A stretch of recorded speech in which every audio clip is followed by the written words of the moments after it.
All right. Well, our next presenter is James Lee, who's the implementation branch chief for the Trinity River Restoration Program, employee of the U.S. Bureau of Reclamation. Uh, his current role focuses on stream habitat restoration projects of the dam-regulated river, with a special emphasis on increasing native runs of Pacific salmon. He's actually worked for the program since 2012 as the staff riparian ecologist, at the time an employee of the Hoopa Valley tribe, and then as our science coordinator. He's fairly new to his current position. Prior to his time at TRRP, he worked at an environmental consulting company, serving the public as a wildlife biologist at a state natural resources agency. That was Kansas. Is that right? Yeah. And studied the ecology of several native desert fish species in Arizona in the southwestern U.S.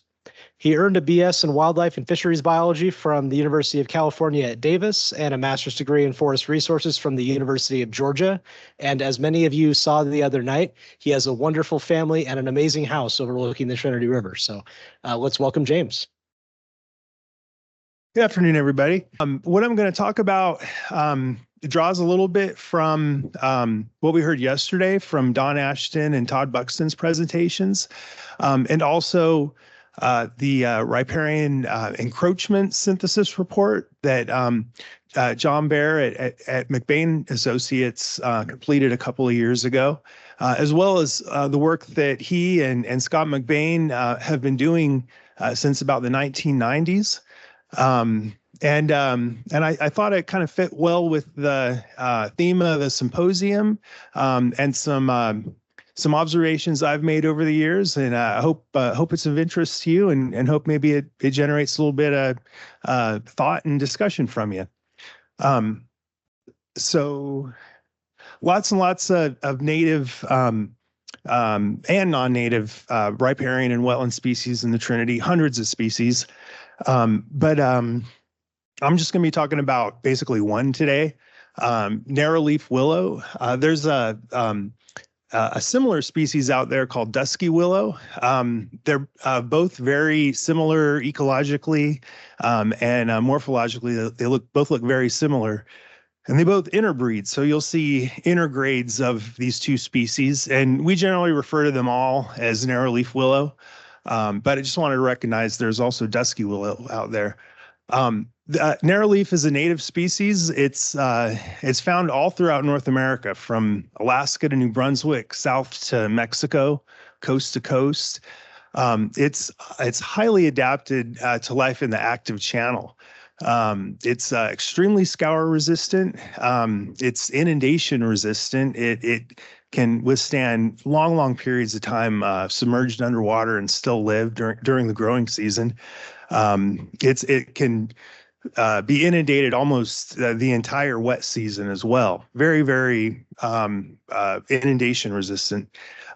It has wind and water dispersed seeds that are viable for only a short period of time, and that seed dispersal period is in the late summer, July and August, when rivers are generally at their lowest flow of the year, and when seasonally inundated areas of the channel are dry and exposed. In addition to the seed seed reproductive characteristic in narrowleaf willow, it also reproduces clonally. In other words, one individual seedling can potentially resprout from its own roots to form large patches up to a few hundred or maybe even more meters squared. So one individual can occupy eventually a huge area of land. And it in addition to this root reproduction, it can reproduce simply by breaking off, or if a branch breaks off, floats down the river, or a entire individual shrub or small tree can wash down the river, end up on a gravel bar, and if it gets a little bit of air, take root and grow. And again, that clonal reproduction can allow it to expand. So it's adapted for life in the active channel, in the very lowest parts of the river. And it's it's a very, very strong driver of the post-rod flow regime, which I'll speak to a little bit in a minute. So I'm glad you guys heard a little bit about encroachment today and berm formation. If you're at all unfamiliar with this topic, I highly recommend you check out the TRP data port. There's lots of documentation there over the years of the encroachment process and how it informed our current flow management.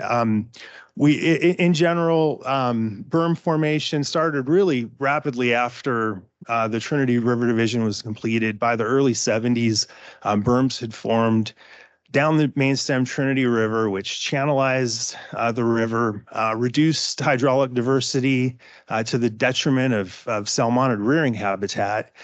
And these berms were so well rooted by primarily willows, where the primary narrowleaf willows were the primary drivers. There were a few other species involved, but what narrowleaf willow were considered the instigator of this process.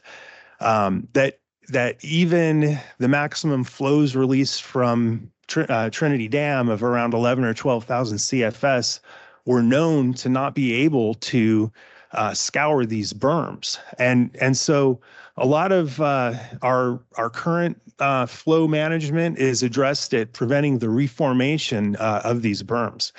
All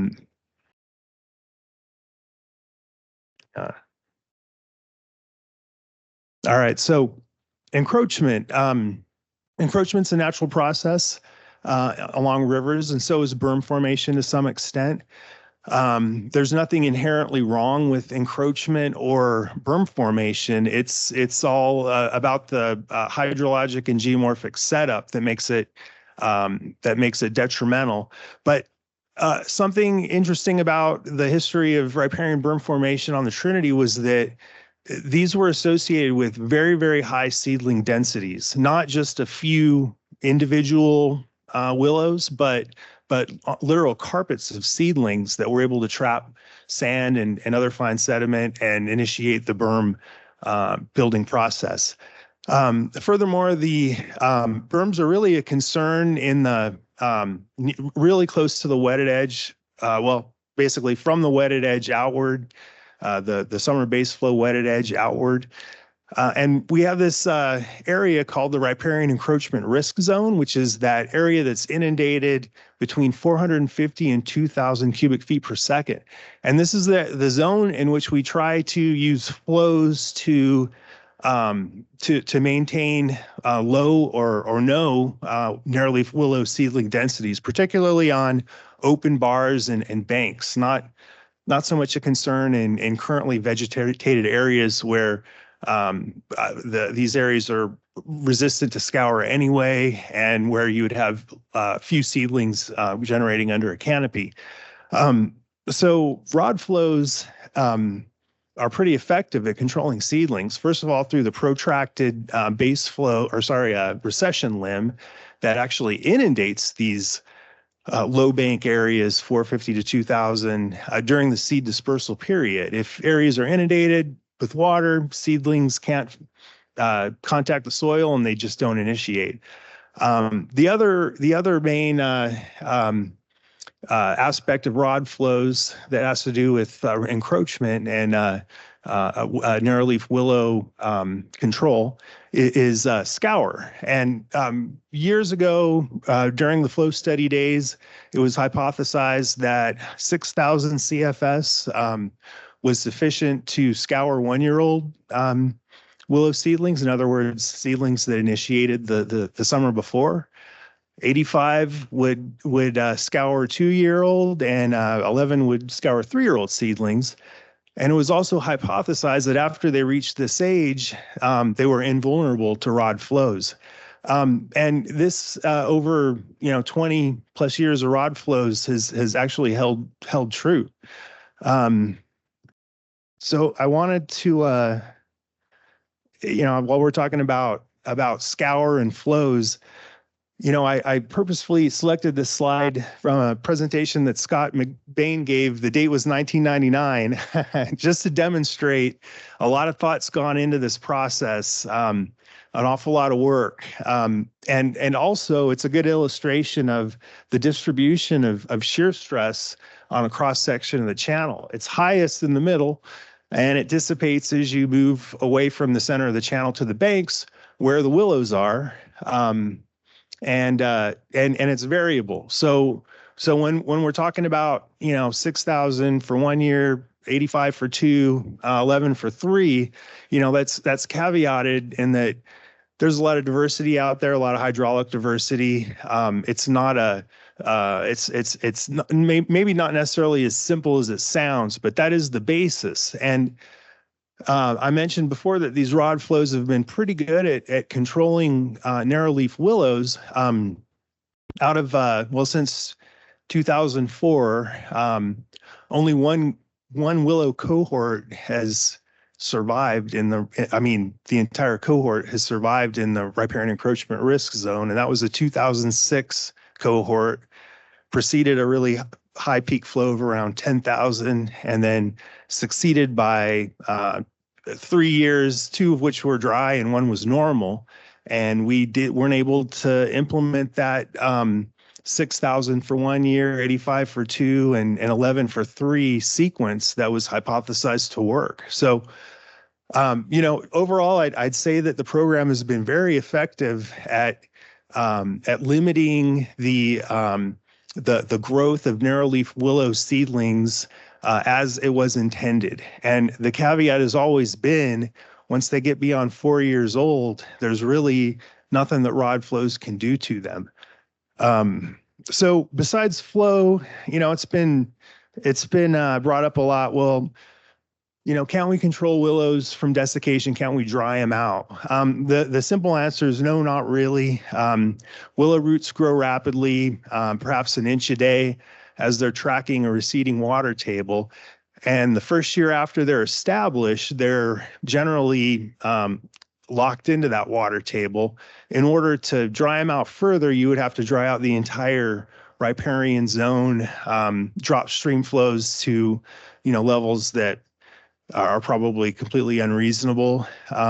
They're just too resilient to, the first year, sure, they're very susceptible to desiccation, but their first growing season. But after they're tapped into the water table, you're not going to dry them out. Another topic that comes up is controlling them by substrate composition. We know that narrowleaf willows and many riparian cotton or riparian hardwoods require about 20% fine sediments in the bulk sample to germinate and initiate. There's certainly places out there where there's less than this, and where we don't see seedlings because there aren't many fines. But as we've heard earlier, that may not be a desirable situation for general river health, sediment mobility, as well as habitat requirements for other organisms. So this one's kind of a limited case scenario where you could actually influence willow distribution by controlling fine sediment, but it is likely happening out there. So I guess my upshot is that we can certainly control seedlings with rod flows, but they were never intended, and they're not expected to control larger willows. Because of the clonal nature of willows, it's very likely that we're going to continue to see a lot of narrowleaf willow growing right up to the summer base flow water's edge. That's just the nature of the plant. That's how it likes to grow. And it's not to say that stream flows can't control willows. Channel migration, bank failure, avulsions will certainly remove willows, but the presence of willows, it makes it less likely that these things will occur because they stabilize banks. So it's sort of somewhat of a conundrum, I guess. Another point that I'd like to make is that narrowleaf willow have demonstrated their ability to turn open water and seasonally inundated gravel bars and banks into land. Essentially, they're driving succession in the river out there, and that's a pretty powerful geomorphic force if you think about it, and it's a geomorphic force that we've kind of treated as a negative and not really explored the positives of. So next, I'd like to kind of look at some examples of what we would consider a desirable riparian vegetation patterns. This is the Sacramento River. You can kind of see, I don't know if you can see, oh, I got a pointer right here.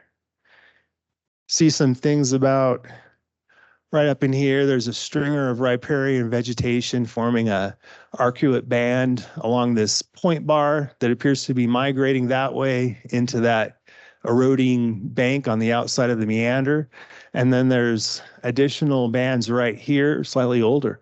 And this is a classic riparian vegetation pattern in a meandering river. Obviously, it's not affecting this bank slope, which is shallow and therefore provides a lot of hydraulic diversity at a range of flows beneficial to a range of different species and life stages. And as this vegetation matures and gets bigger, it forms wood that's available for recruitment into the river at high flows. We really wish we could see this on the Trinity, but there's just no signs that we're moving to a system like this with this sort of a rapid meander that would actually do this. Whether it's a flow or sediment limitation, I'll leave to the geomorphologists, but all I can say is this isn't the system that the Trinity is working towards. So here's another example. The South Fork Trinity down around High and Palm. You don't see arcuate banding here, but what you do see are places where the channel used to be and where willows have established along the former riverbanks. And due to a combination of very high sediment loads and very high flows, the channel just moves around, leaving behind these areas. And there's some open water in these old channels, very what a lot of people would consider pretty desirable. And whether you consider it desirable or not, you wouldn't say that this vegetation is impeding channel form in any way.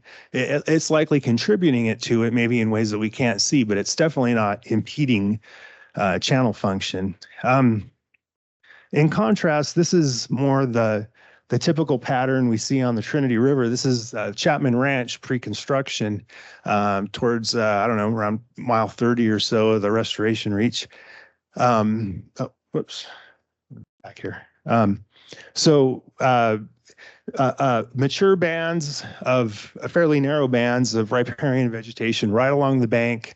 The 450 CFS summer base flow, I believe, is a driver of this, maintaining wetted channel margins throughout most of the growing season in a location where shear stress is not sufficient to remove it. So we know that we don't have flows capable of really changing that, but we can sure do that with channel rehabilitation. And this is the same site several years later after the project was implemented. This right here, this little house is right here.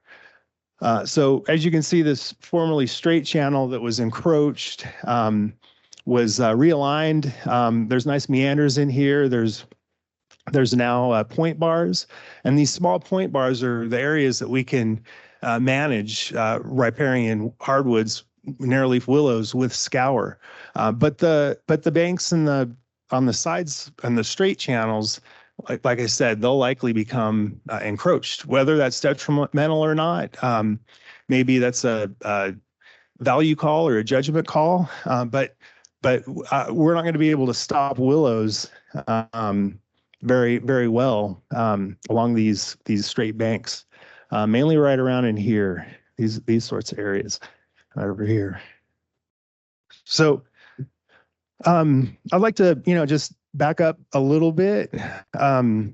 You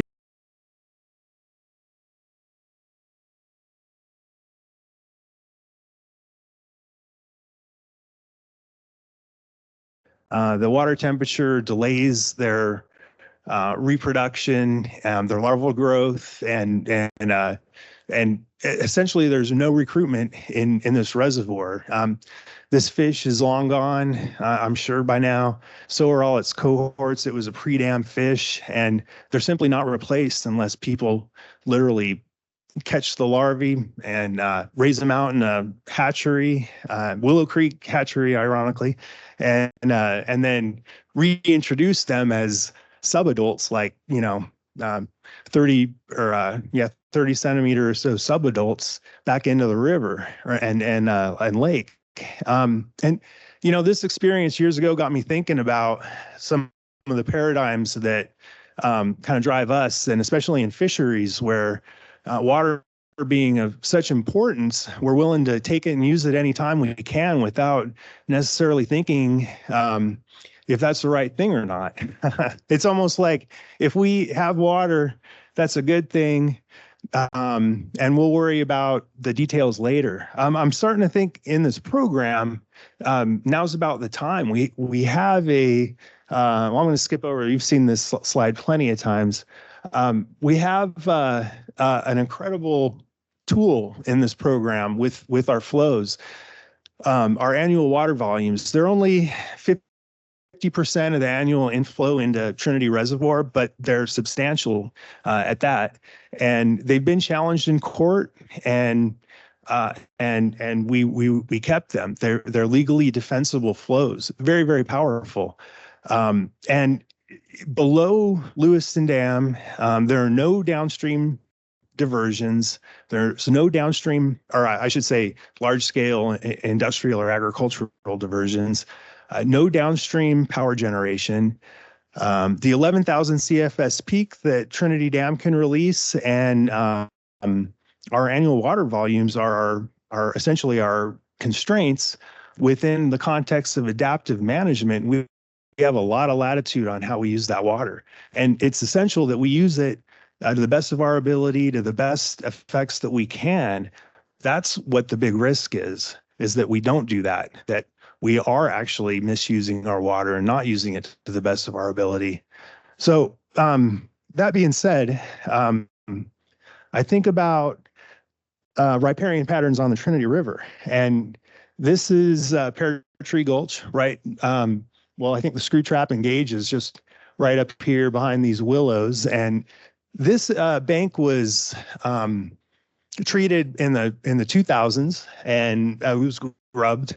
And these are patches of narrowleaf willow here, right all over here, that likely just sprouted up from a root sprout that the heavy equipment missed. And you can see these really interesting depositional patterns behind them. And this is, spawning size gravel right here, substrate for invertebrates, and a lot of topographic relief, but it's way up here on the floodplain. This picture was taken the day after Christmas, the middle of winter. The river is 640 CFS, and we have all this power right here, this dynamism that I think should be here, should be going on right here. That willow would be just fine right here, doing its thing. Doing this, and instead of having this deposition, this slightly steeper bank angle, if it was growing out here, it'd be doing, I think, a lot of good. And I guess I'm not, coming from the top of my head here. I mentioned earlier the riparian encroachment synthesis report. This report was somewhat, I think, overlooked because it came out during COVID. I think it was 2021 that it finished. It was one of the first synthesis reports to be completed, and everybody was really kind of focused on more more fish-oriented reports and things like that. The upshot, if you will, this is the very last page of the encroachment synthesis report. It's a recommendation to evaluate variable summer base flows and conduct a flow experiment. I think there's a lot of wisdom here in these two paragraphs. And if you haven't had a chance recently to look at that riparian encroachment synthesis report, I encourage you to. And so sort of inspired by this, I went and I took a look at a hydrograph. This is, it's not really original data or anything, but what I did was I took the water year 1912 hydrograph, which was the first pre-dam hydrograph that we have from the record, the Lewiston gauge. And it was a normal water year, which was cool. And I just figured, hey, if we've got half the mean annual flow or roughly half the flow to work with, we have about half the channel width pre-dam. What would happen if we scaled that hydrograph by 50%? And we would never actually propose this hydrograph. This is a first cut. It's a little bit under the rod volume for a normal water year. It doesn't quite hit 6,000 CFS geomorphic peak. But some interesting things is that it does hit a summer base flow right around, I think, 80 or so, which I think came up yesterday or it's close to a number that came up yesterday in the pool stratification presentation. And then we've got this cool little gully washer. Must have been a thunderstorm that year. Right at the beginning of September. There's a lot to like about this hydrograph. It's got a real strong snowmelt signature. It's got a recession limb that's almost like what we would design for a contemporary hydrograph. Couple little bumps in here, which I think actually had something to do with the predicted narrowleaf willow recruitment, but we might actually do a little smoothing on that if we were going to implement something like this. But what I did was I compared it to rod or post-rod hydrograph, the 2012 normal right here. And, this is truncated, starts mid-April, had been 300 since October 15th. And then once it hits that 450, it stays there until October 15th. And actually I had Veronica was available to run this through targets.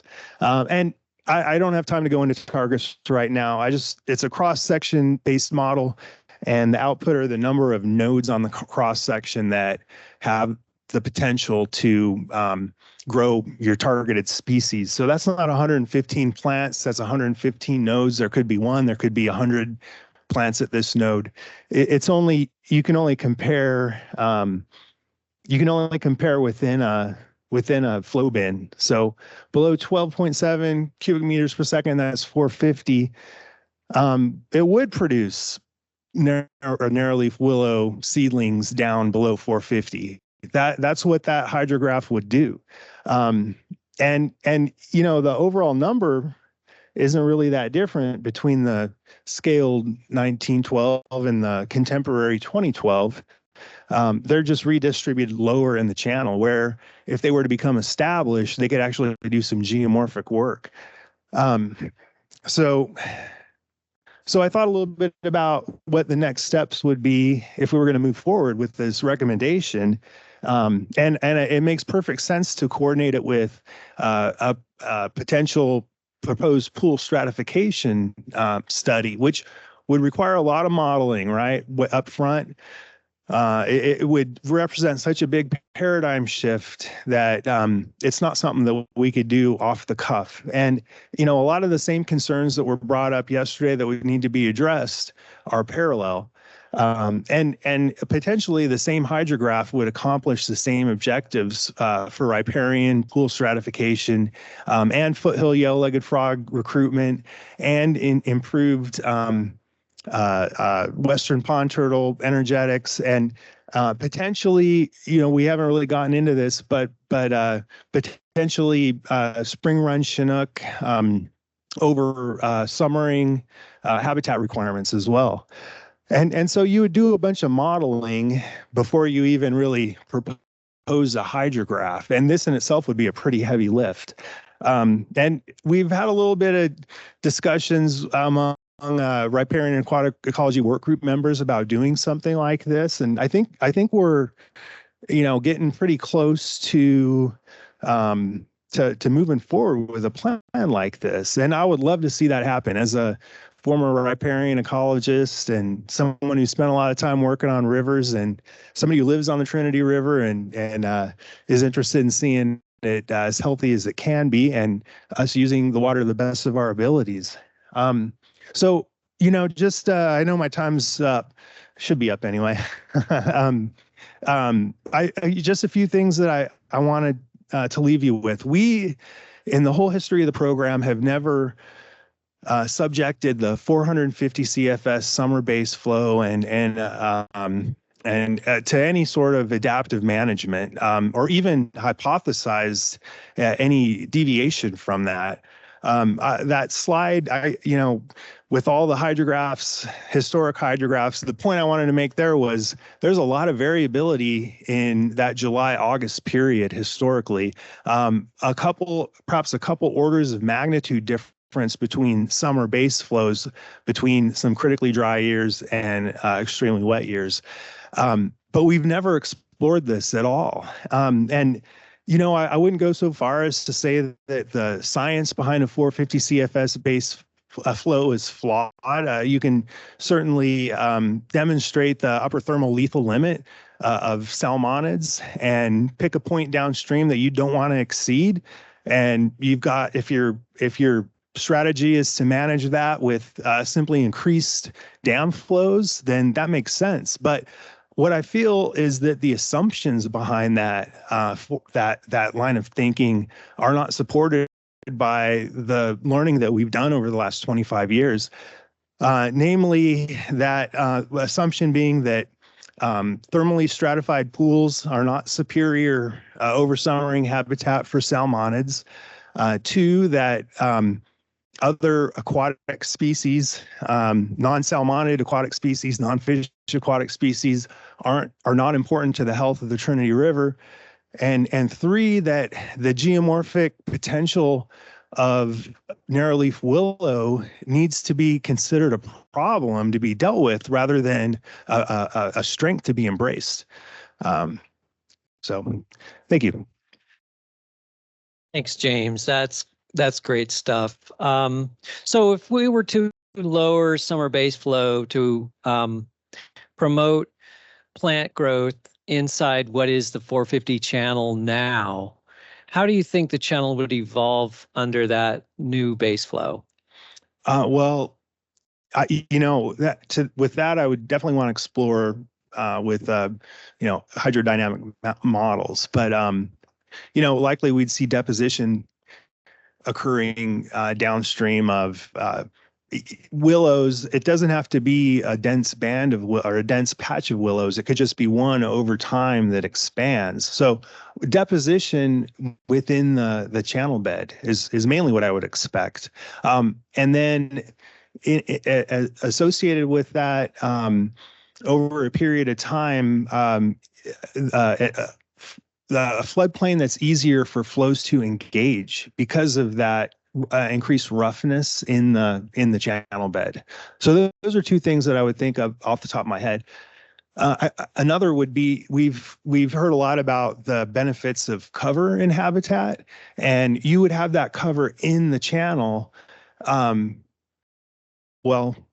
the fish need it, when juvenile Chinook are rearing in the middle of winter, you would have that cover in the channel, which I think would be very important. Yeah, it seems to me that you would have the plants more easily inundated, providing cover where the fish actually lie instead of having to pump up the flows to get to the cover. And then what would the plants in the channel do for bug production and drift feeding by salmonids? Yeah. Right. Well, excellent substrate for biofilm and, all the basis of the food chain essentially. So, yeah. Thanks. Yeah. Thank you.